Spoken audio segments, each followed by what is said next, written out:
it's really great for our kids to see us in the world and to know that we make mistakes too. And, I responded too hastily to that email, and now I have a lot of cleanup to do in that relationship or that work situation. And I wish I'd taken the time to think it through or even talk in person instead. So I think letting them know that we've been there, and also letting them know that it is genuinely challenging, that we recognize, that's one of the great things about coaching is we're not saying, oh, this is so easy, why don't you get it? We're saying, yeah, this is really challenging, and, baby steps. Welcome to Tilt Parenting, a podcast featuring interviews and conversations aimed at inspiring, informing, and supporting parents raising differently wired kids. I'm your host, Debbie Reber, and today's episode is a must-listen to if your child uses technology and screens of any sort. So, yeah, pretty much everyone.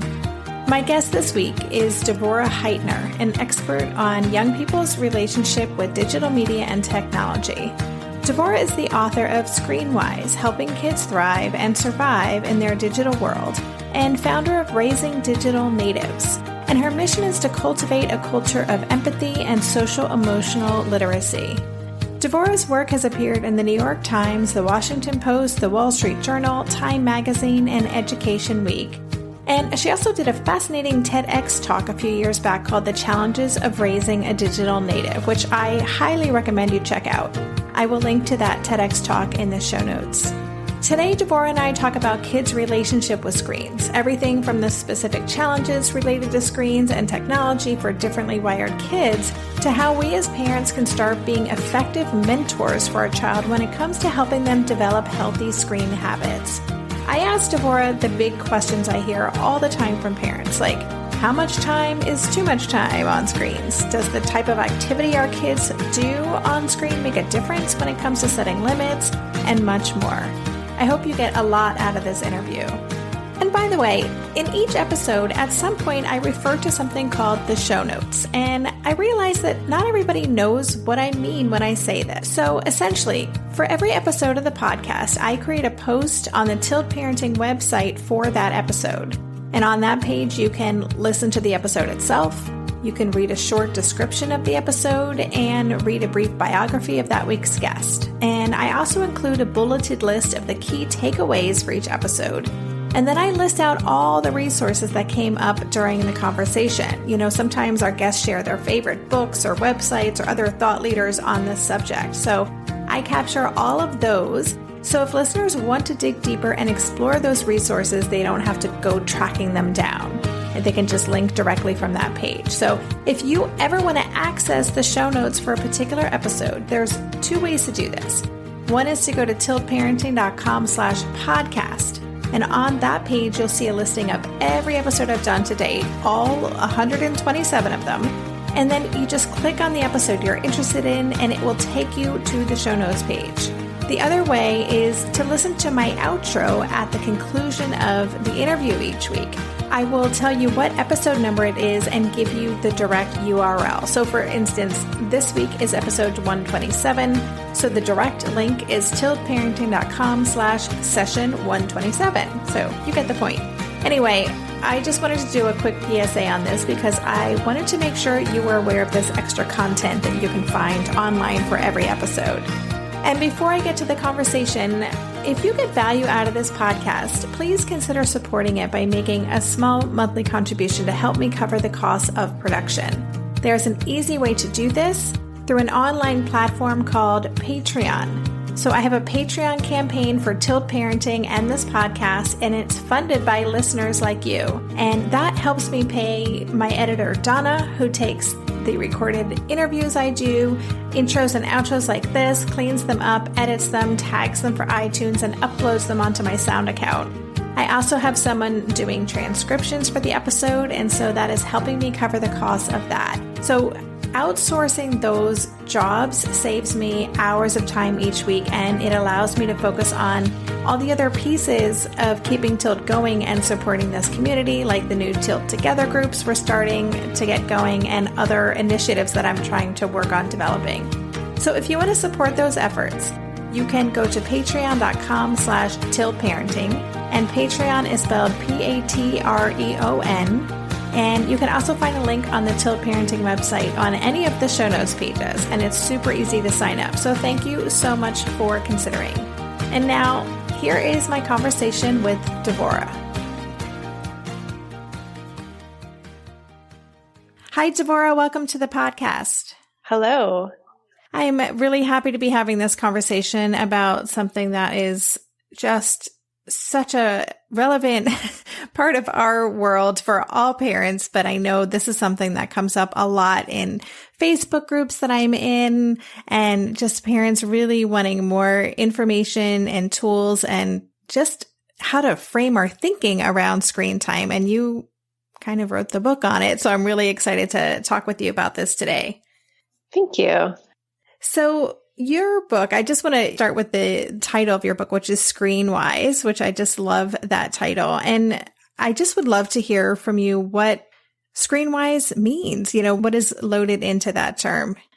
Well, we want to think about wisdom in the sense of our lived experience. And a lot of parents discount their wisdom of lived experience when they go to try to mentor their digital natives because they think, well, I didn't grow up with Fortnite or Instagram or Snapchat, so therefore, what do I know? And they're often discounting a lot of lived experience and a lot of good ideas that would be really helpful to their kids. They just need to get creative and think about that wisdom from a different venue. We all know what it's like to be left out of something. We all know what it's like to get distracted and blow a deadline or have to stay up later than we want to. So it's really important that we acknowledge that we have wisdom from our lived experience, even though we didn't grow up with a tiny supercomputer in our hands. Mm-hmm. And, I actually would like to even take a step back. I'm curious to know how you came to be even doing this work. And maybe in answering that, you could tell us a little bit about your background and your expertise in all things screen. Sure. So I'm a media scholar. I have a PhD in media technology and society, which, believe it or not, is a real thing you can study. And my early work in graduate school was about Sesame Street and the anti-racist curriculum of Sesame Street. And then I ended up writing my dissertation and first book about a movement in 1970s television that was really about African-American liberation struggles and television programs that came out of that. But I continue to be interested in children's television, and I taught classes at the university level went in my first 5 or 6 years on the tenure track called Kids Media Culture and other classes like that, where I would go with my 20-year-old college students out to places like American Girl, interview families and talk to them about purchasing decisions. We would interview third graders about their media ecology in their homes and who made the decisions and the rules about what they could and couldn't watch. And what I found is my students, who were then, this was sort of the tail end of millennials, because I was teaching college until 2012. So my 20-year-old students were very concerned about what they heard third graders talking about. And so I thought that was really interesting. So we're seeing this micro split of kids only maybe 10 to 12 years younger than they were with completely different access because they had grown up with dial-up, but these kids were starting to grow up with smartphones in the home. They were growing up with social media. They had much more access to a lot more content from things like YouTube. And seeing that discrepancy at the same time that I became a parent myself, my son was born in 2009, really opened my eyes to a gaping hole that parents and everyone else was very confused about what this would all mean for young people, and especially the proliferation of things like smartphones. What does that actually mean for kids? So I started to research and speak on that topic, and I ended up leaving my university job to just do this full time. Wow. And how long ago did you do your TED Talk, which, by the way, listeners, I recommend checking it out. I thought it was fascinating. When did you do that? Thank you. That was about 3 or 4 years ago. It was before the book, definitely. I think it was 2015. Okay. And I can just imagine this is an area where things are constantly changing. Absolutely. I think the core message of that talk, which is empathy is the app, and the focus on both how we as parents need to cultivate empathy for our kids' experience of growing up more connected and more public, and how we in turn want to cultivate and support their empathy for their peers and for others in their digital interactions. I think that message is still very current, but yeah, even I'm sure some of the examples I would use now would be a little bit different. And that's always true. I mean, I speak every day on this topic practically, and it's always a moving target. And that's why I think we should focus more on the core experiences our kids have and the skills that they need to be successful rather than specific applications. Right. Yeah, I know. It seems like when something new comes along, like a Snapchat or whatever, then that's like the panic. And that's what I really like about your approach. And I want to get into more in depthly in terms of taking a step back and looking at giving our kids tools to interact with media in a way that is safe and that they can kind of own, because we can't be the ones standing over their shoulders all the time when they're moving on and launching into life.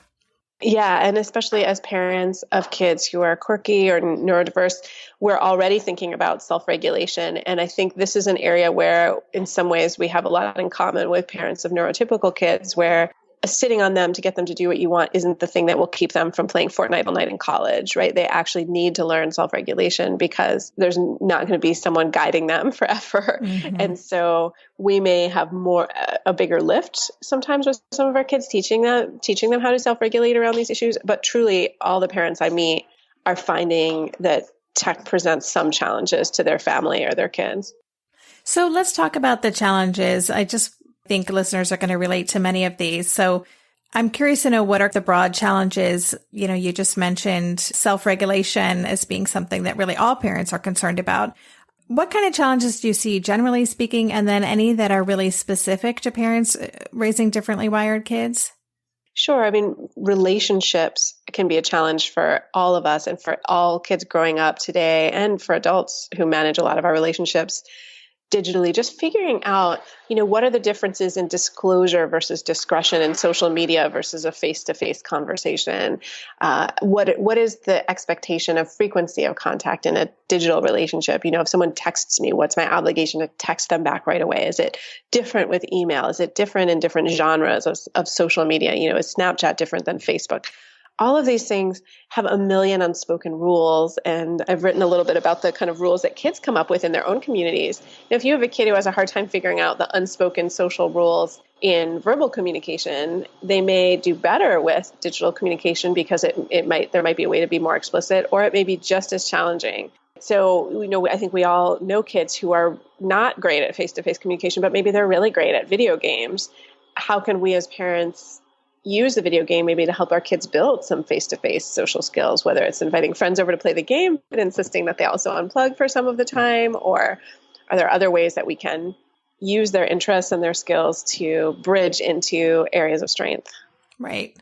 And before we actually hit the record button here, we were talking a little bit about school. And, not only am I living abroad, so, a lot of our listeners are in the U.S. and are immersed in the U.S. school system, but I'm also homeschooling. So talk to me about what is happening today that you're seeing in schools that's presenting challenges as well for parents with atypical kids. Absolutely. So what I'm seeing is that many school districts and independent schools are moving toward one-to-one. Some are deep, pretty far down that road, 5 to 10 years of tablets in the classroom, or kids bringing things like Chromebooks or iPads home with them, as well as using them all day at school. And there are many ways that that's going to support a kid with executive function challenges, or a kid who has really slow and poor handwriting, for example, where they're going to be able to maybe keyboard more effectively than they could take handwritten notes, or they're going to be able to keep a digital calendar or even take pictures of homework on the board. And maybe that's something that was always getting lost when you're dealing predominantly with paper. So that's lovely. On the other hand, you have a distraction that's with kids all day, and we're seeing many neurotypical kids completely derailed by that distraction, especially when it's not used effectively. Like if you have teachers who maybe were handed the iPad at the beginning of the year, this is like the worst case scenario. It doesn't always happen this way. It can be much better than this. But worst case scenario, handed the iPad at the beginning of the year and told, we need to be one-to-one, here you go. And all your kids have it, and you're just supposed to teach with it. And many teachers in that situation are not prepared maybe to use it effectively to teach students to collaborate, or use it to have student-driven learning, and to sort of be the model that ed tech people would say is that the teacher's the lead learner, right? And that everyone's exploring together. Well, if you're coming from a completely top-down situation where you're used to just running everything from the front of the room, and you're going to continue to run everything from the front of the room and give a lecture that's not super engaging and expect the students to listen, but you've also handed them iPads, well, good luck, because I don't think many students are going to be listening and effectively learning from that. And there are bigger questions there, right? Is lecturing an effective way of teaching, 21st century kids? Is this the best way to go at all, right? All these questions are good and worth asking, But the fact is what we're doing is just adding a new tool to a culture that is top-down learning, teaching from the front of the room, lecture, drill and kill, isn't very effective. Giving kids a math app that's a game and they're really excited about it is great. But what about the kid who gets super revved and competitive by the math app and then can't focus on the next task or can't stop playing or, can't handle the social interaction when it's driven by competition because that triggers something in them, right? There's just a lot happening in schools that maybe some schools are less prepared for than others. I've seen schools be much more effective, take years to do really excellent professional development, give teachers a lot of power and autonomy about when they use tech and make sure that there's a culture of students knowing to put it away when it's not in use and that it's really put away and off, not just sitting on their desks being potentially distracting. That's really ideal where, the tech is used to support a specific learning objective or a specific mode of collaboration or engagement. And then when it's not in use, it's away. But that's not always what we see. What we see sometimes is, oh, here, everybody, we got a big grant. Here's the Chromebooks. Go for it. And, even if your kid doesn't have ADHD or isn't on the spectrum or doesn't have any other neurological diagnosis, they may be completely distracted. But for kids, with different kinds of LDs or, neurological differences who maybe are already struggling to keep it together during the school day and already looking for a way to tune out the noise or do something else, then that Chromebook or that iPad or that laptop could be very, very distracting. It could be a place to escape from school, not necessarily to enhance your engagement with what's going on around you. Wow. I'm really feeling overwhelmed listening to this because it seems like, what do we do? It seems like we're in this situation, schools are in this situation, and, professional development is such a big piece of this. And I feel like there's already so much that teachers need support around just in terms of recognizing and supporting differently wired kids in the classroom. And now we have this added tool, which probably makes even that work that much harder in many ways. So right. I mean, it can support differentiation. And that's what people will say. If you go in as a parent to your IEP meeting or in Canada, your SEP, and, every country has their lingo for how we talk about if you have a team at school that's working with your child to individuate their path or to support them with additional services, hopefully you can then talk to them about the role of tech there. And what they're going to say is, well, the tech is supporting differentiation, which can also be gifted kids, right? So maybe your kid is getting harder math problems than the kid sitting next to them, and that can be easier to do when it's an app versus a worksheet. The flip side is your gifted kid may have hacked the whole system and may be busy writing their novel when everyone else is doing math. And maybe if you're like me, you're like, well, maybe that's okay some of the time. Maybe I'm, but if they're going to get in trouble, if there's going to be a consequence, then maybe you don't want your kid spending the day hacking the system. Maybe you just want them to do the math problems. So It just depends. That's so funny. Yeah. Is hacking the system a good thing or a bad thing? And just so I'm clear, because this is new terminology for me, is this one-to-one. That just means each child has their own device? Yes. And in many districts, that also means it comes home, which also can present a whole new set of parenting challenges for families where even if you have a device at home, maybe you have a culture around it where kids have to ask permission to use it. When the school device comes home, some parents feel like, oh, it's a school device, so the school should make the rules. But in fact, parents still need to step up and mentor their kids around that. Many parents may need to take that device away at night. Just because the school sent home an iPad doesn't mean your kid needs 24/7 access to it. Oh my gosh, this conversation could go in so many directions, and I feel this big responsibility to ask the right questions for my audience because your expertise is so vast and we could cover so many things. So I would love to just for a minute go back to social lives and kids who may do better with social relationships on screens than they do in real time. What do you know about that in terms of the value of those relationships? This isn't a question I told you I was going to ask, but I'm really curious. Do you see value in online relationships? Do you think that those kinds of connections can actually help our kids learn social and emotional skills? I think that they can, but I do think they need a lot of mentorship from adults. And this is where it gets tricky. So if your child, for example, has a strong interest, say they're really into Harry Potter and they join some online Harry Potter communities, and this may be a really good social outlet for them, I would also encourage them to see if there are any kid-appropriate face-to-face meetups that come with that community. And that's, I would never send my kid to a face-to-face meetup from someone they met on the internet without me, right? Especially, I mean, my son is 9, so for sure not in elementary school. But even as they get older, we need to teach kids that, yes, it's okay to connect with people with shared interests online, and that can be a good thing. But we also have to have a level of skepticism and an important sense of like, how much power does that person have in your life? Like, if my child was getting into a romantic relationship with someone they met online, even if it was like, maybe they did fall in love on a Harry Potter site, and there are people married today who fell in love in situations like this. And, you know, many of us have partners that we met actually on the internet. So I don't want to demonize that, but I would be very cautious about someone getting really close to my kid, especially if my kid was very isolated in their day-to-day life at school. Maybe if they didn't have a lot of friends in their own local community, I would just really want to be sure I knew what was going on. So that's where I always talk about mentoring over monitoring. But I would say with a kid with special needs, especially if, you know, you use the term differently wired, but especially if they seem like they're more vulnerable than a typical kid,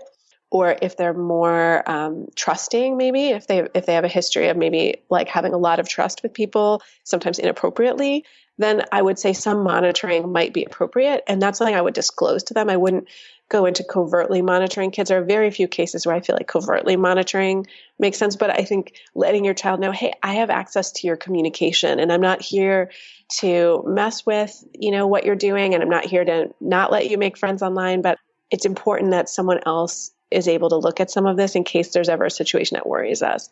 And that's how I would frame it. And obviously I would nuance that discussion a little differently depending on the age of the child and how in-depth those online relationships are. If your kid's just playing Minecraft or Roblox with other kids, you know, on a public server, I would just go with a very basic safety talk. If they're getting into more complex relationships, or they're following someone on YouTube and commenting a lot on their channel and it's getting more personal, that's where I would, you know, really want to be clear that they're staying safe in terms of their privacy and their hearts. You know, you don't want your kid to lose that trust in the world because of someone trying to scam them or abuse them in some way. We'll be right back after this quick break. During this month of planning and organization for big transitions, rhythms and routines have been absolutely essential for our physical and emotional well-being. So Green Chef nights are reliably and predictably a good night. We know the ingredients will be fresh and prepped, the instructions easy to follow, and the meal delicious. We're all still talking about last week's turkey tacos with mango chimichurri sauce, refried beans, and Monterey Jack cheese.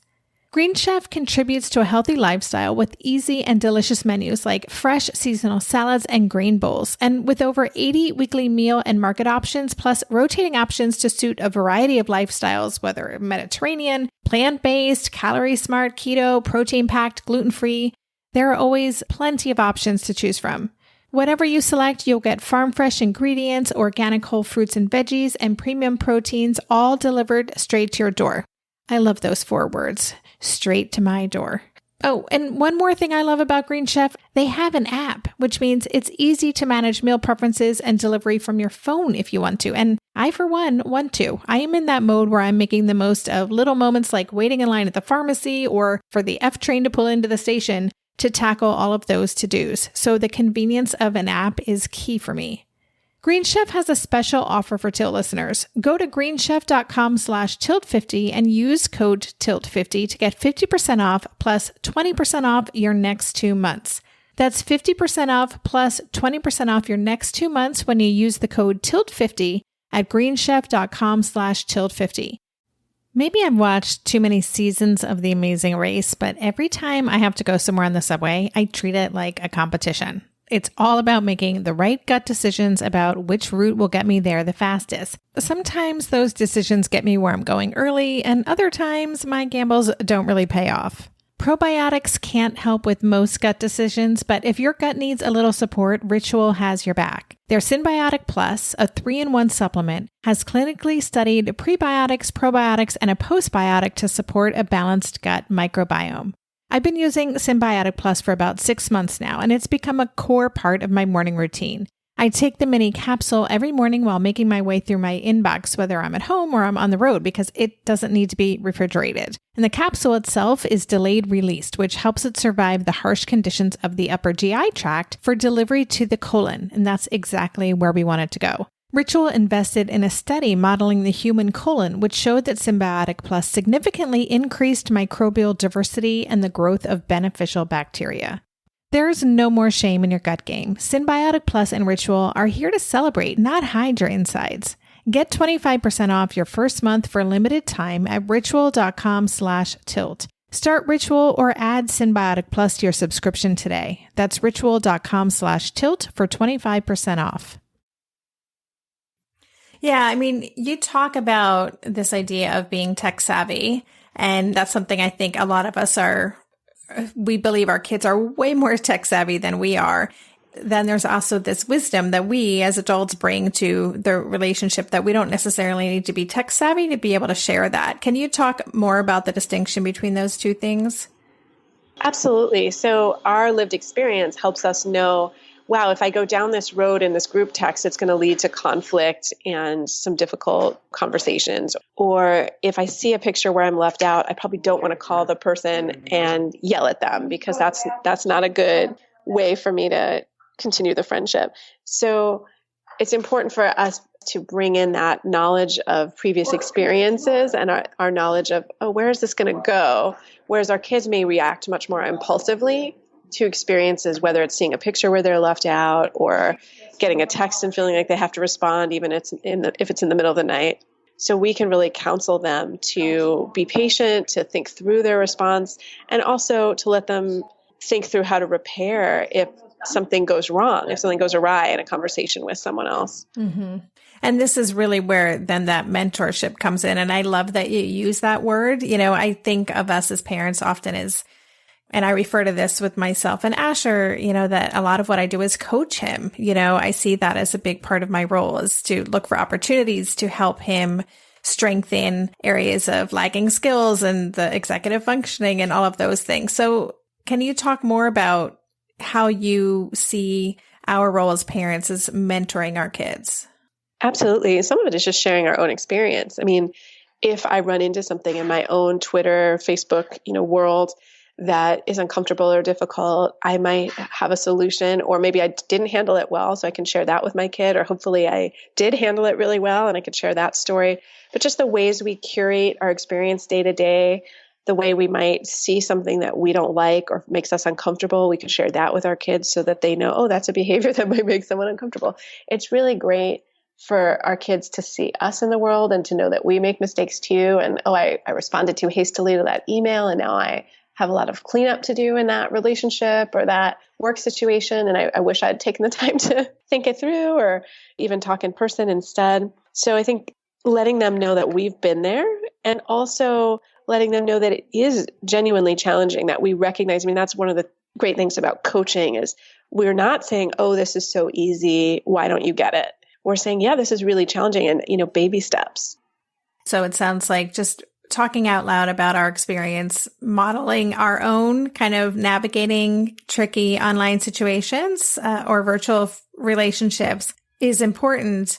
But then I also, just to talk about modeling a little more, there's so many articles that I see being shared about, what are our kids thinking when we're on our phones all the time? There was a video that went viral last year, I believe, trying to show the impact of a baby, trying to get their parents' attention, and their parent was, looking down at their phone the whole time. So this is shifting gears a little bit, but what are your thoughts on that in terms of how we can best model responsible screen behavior to support our kids learning the same things? As the most connected person in my family, I can say that it's really important for me to listen and even put down. I'm much more connected with my laptop than I'm with my phone. Even 10 years into smartphone ownership, or however long it's been, I'm still much more conversant with a laptop. And I will close it now when I talk to him and even put it away. Whereas years went by where I would just shut it to half mast and kind of look over it. Mm-hmm. And I recognized finally that wasn't good enough, and that he was just way too smart for that. And he knew I was kind of still dividing my attention in half. So for me, closing it is really good and clear, and also making it really an important rule. I mean, these are things that many families do, but not having devices at the table. And we're in a small space, so sometimes the table is a workspace, but once it transforms into a meal space, we all put our devices away.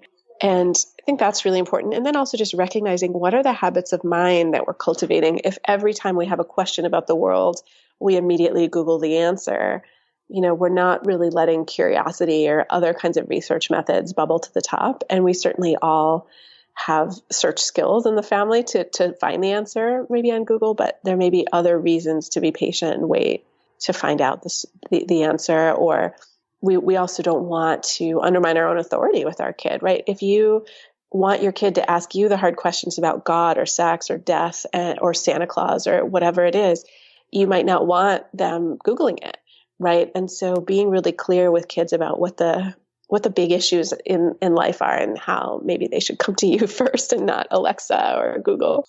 Oh, I love that.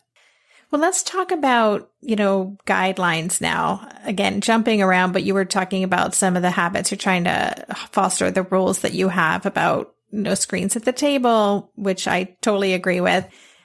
For so many differently wired kids, there is a strong draw to technology. Many of them are doing really cool work. They're learning how to code, or that's where their creativity comes out. And it can be tricky. I think a lot of parents find themselves weighing the value of screen time. And, if they're using it for good or to further their intellectual pursuits, is that different than just mindlessly watching YouTube or, someone playing Minecraft, or I don't know. I'm just curious your thoughts on, maybe this is a two-pronged question, whether or not you think all screen media is created equal, and how we as parents can think about setting guidelines that respect our kids' interests and pursuits while also trying to find a balance there.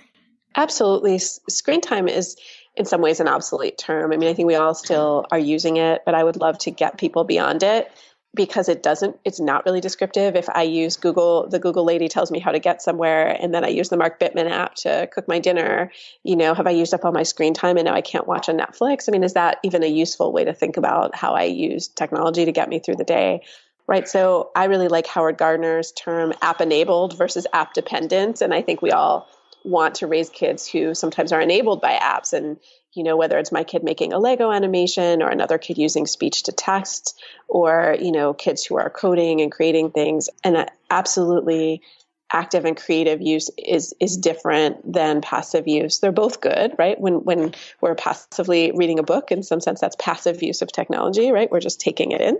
We want our kids to read, but we also want them to create and write and film and code and to take the interest that they're supporting on YouTube, like Minecraft and cooking, into real life. Whereas, where maybe they then actually play the game or mentor other kids about how to play the game. Or maybe if your kid is obsessed with cooking shows, then they're actually going to learn to cook something. I mean, we want our kids also to be able to navigate in the world and ultimately survive on their own, right? And so all of these things have to be taken into account. Now, what that looks like in a family with, one or more kids is complicated, because I think a lot of people, I speak at schools all the time and everyone's like, how many minutes, or, what age for this? Or, I mean, people really want these concrete guidelines, and we have to look at how it supports our kid. I mean, for my family, we live in Chicago, which has pretty horrendous weather in the winter.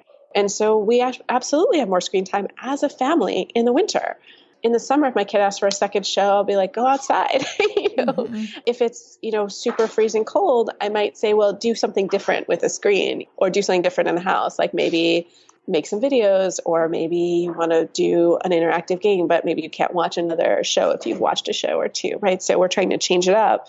So I think that responding to the individual situation, responding to what's needed, reminding my kid is very brain aware and very interested in how his brain works. And so I can remind him, hey, remember when you don't get exercise, you don't sleep as well. Or, when you watch a couple of shows, it really detracts from your mood, remember? And so logic doesn't always work. And I'm not suggesting that parenting is some kind of democratic situation where my kid then makes the perfect decision because I've reminded him about how his brain works.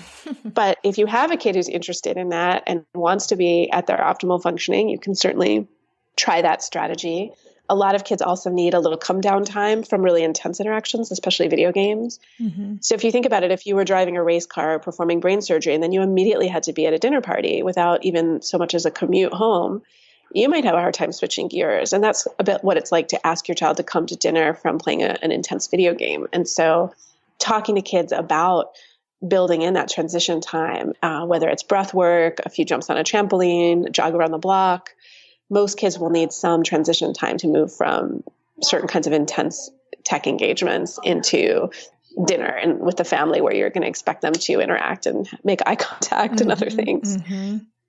Oh, that's good. And of course, I want to ask you, so how much is too much? This comes up all the time. I was just doing a virtual book club group for my book, Differently Wired, and we got down this road talking about screen times. And that's the question. Like, everyone wants to know, do we need limits, or is it okay? Some parents don't have limits. I'm just curious your professional opinion on that question.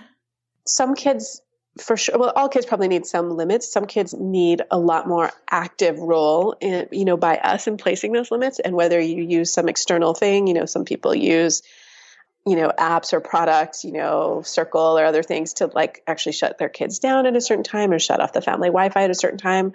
I would say using tech to control tech has limits as a strategy, but it's certainly one way to do it, and it can depersonalize it. And also, I speak as a parent of one, and I always want to have some humility. If I had 7, I might go for that tech solution. Mm-hmm. If I had like a couple sets of twins in my house or kids with more hacking ability, my kid's like a moderate level hacker, but he's not like a really intense hacker. Like, that's not his thing. Like, my kid is not spending hours trying to figure out our passwords. There are kids who will.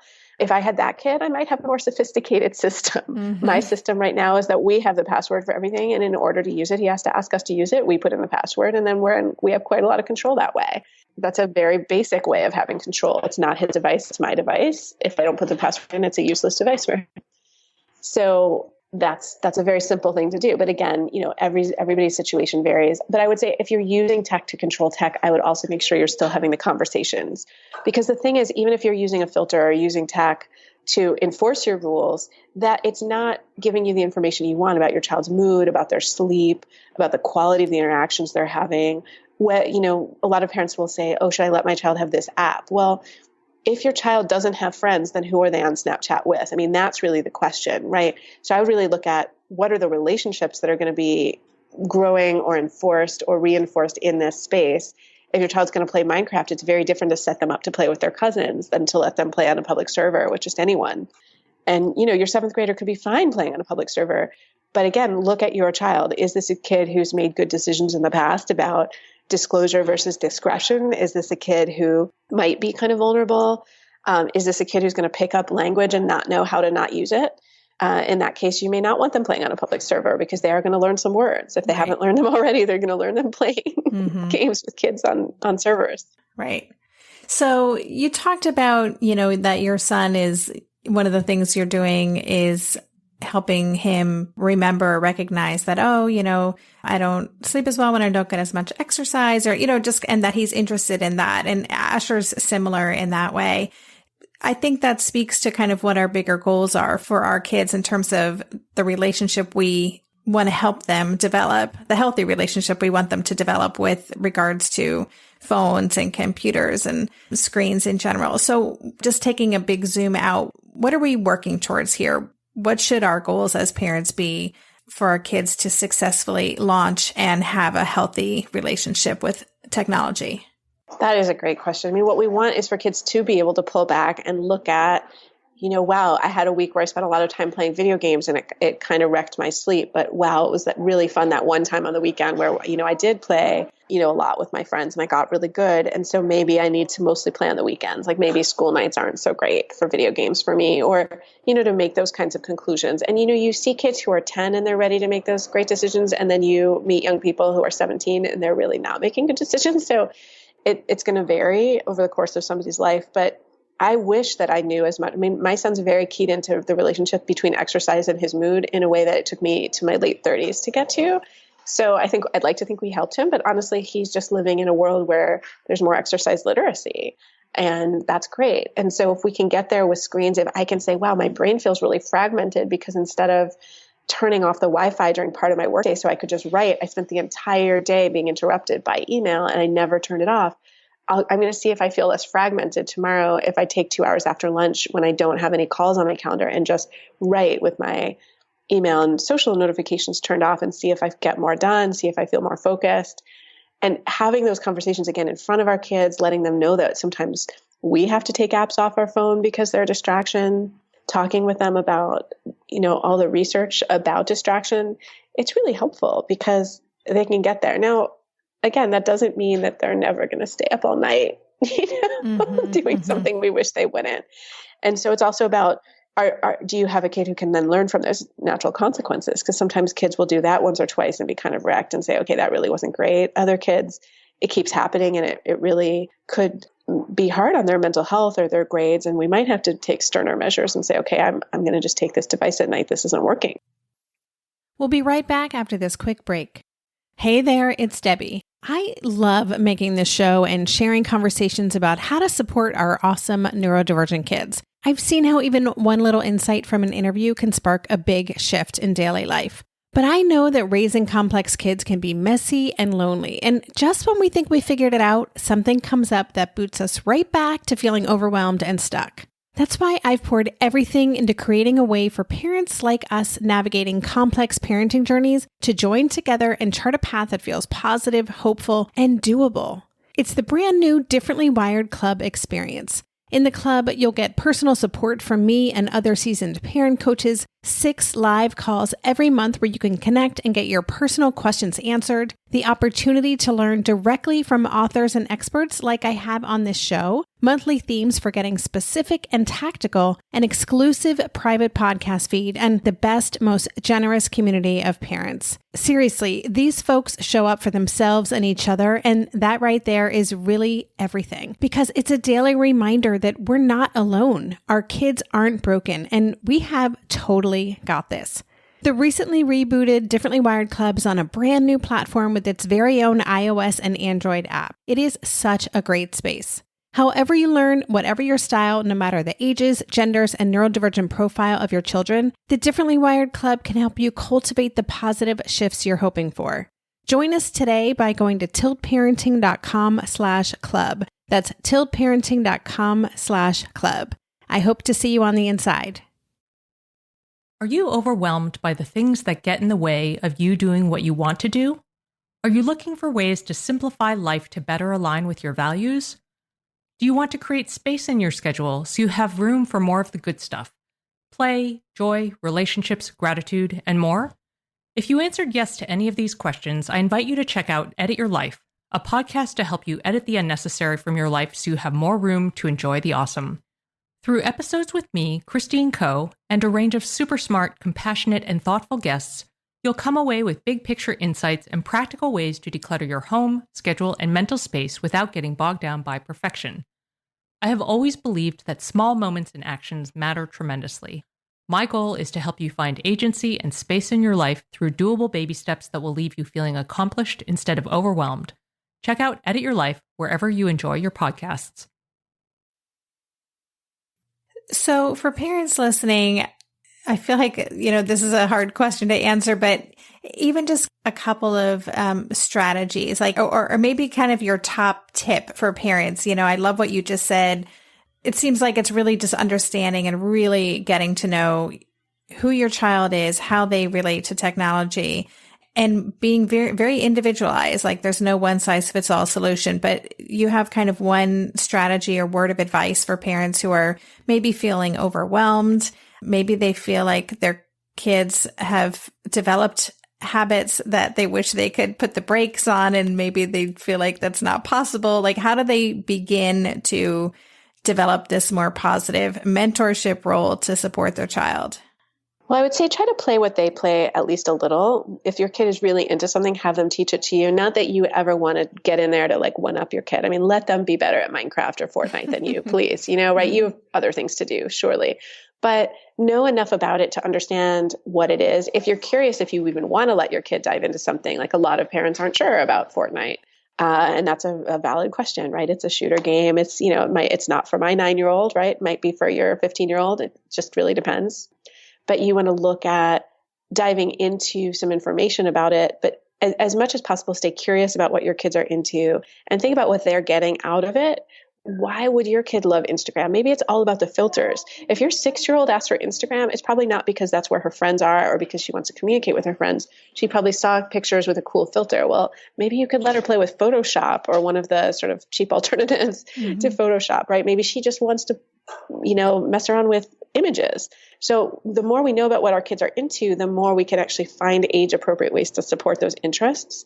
And staying curious is a really good idea. Observing the way our kids do talk to their friends about these things, making sure that our kids aren't feeling too much pressure to just have an app or a specific piece of technology, a specific kind of phone, just because that's what the peers have. So that, you're homeschooling, but certainly in school, like having a visible technology is a big thing. Like walking around with a certain phone in many communities is a big deal. So it's very similar to having a certain kind of sneaker or jeans in that way, but it's a much more functional piece of equipment, right? So we want to be really cautious about what, getting your kid a phone is very different than getting them a pair of jeans. It opens up a lot more possibilities for them. So I feel like I want to come back to what you initially said is stay curious and also don't be in a rush. If your kid asks you for a piece of tech or an app, you don't have to say yes or no right away. You can say, let me think about it and do your own research. Talk to other parents who have kids who are your kids' age or older and see what their experience is. If you're contemplating a certain new step, you can ask parents of kids and say, well, I'm thinking of doing this. What's come up for you guys? What should I look out for? Do you regret it? So we have to make sure our kids don't expect that automatic green light right away. And I think I'll think about it, and giving yourself a little time to research it is really helpful.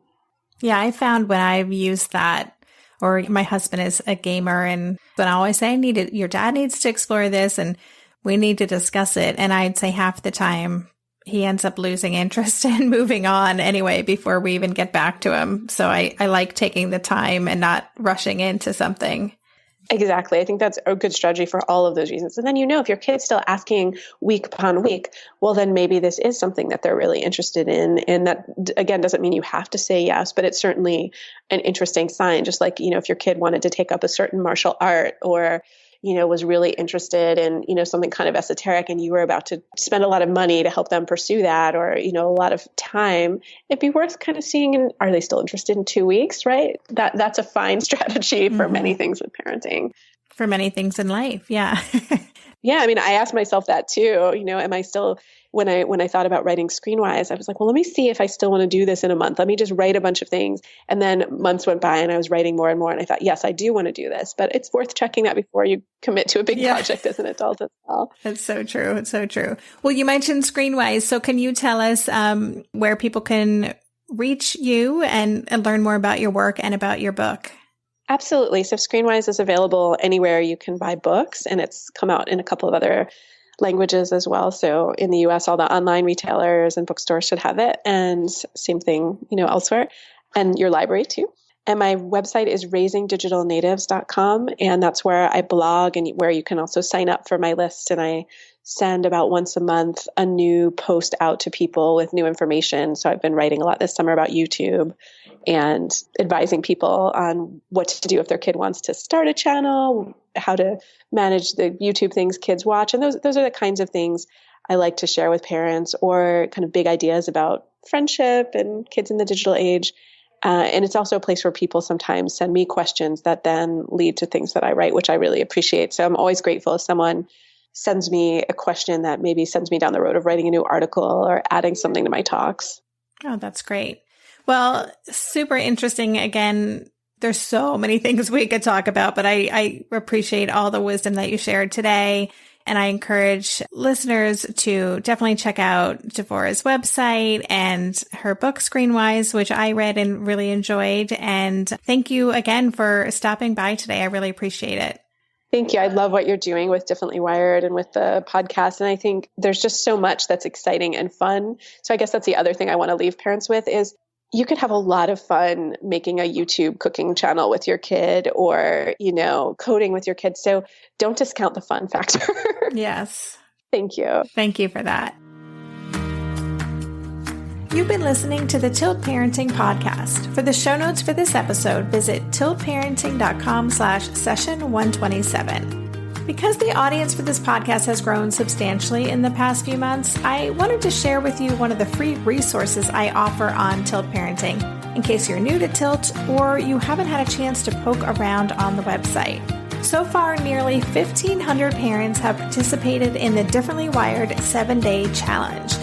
This is a virtual challenge whereby every day for 7 days, you'll get a short 1 to 3 minute video delivered to your inbox featuring a practical shift you can make in your world to help you have a more positive and optimistic experience in parenting your unique kiddo.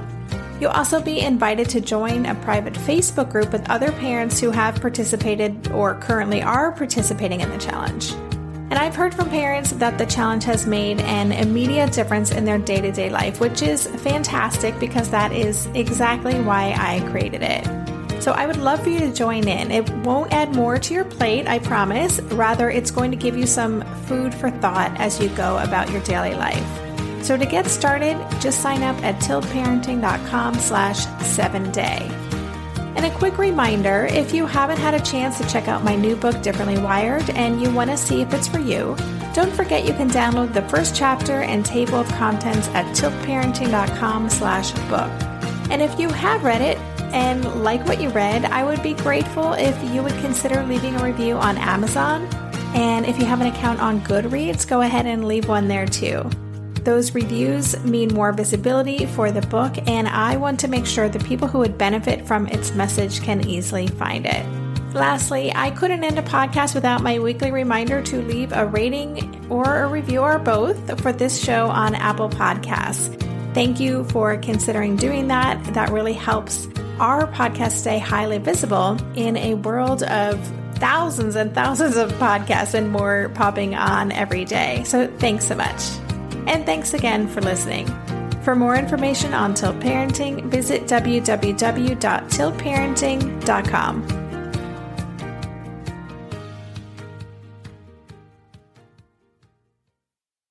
If you're a parent, I invite you to join us at the Mindful Mama podcast, where it's all about becoming a less irritable, more joyful parent.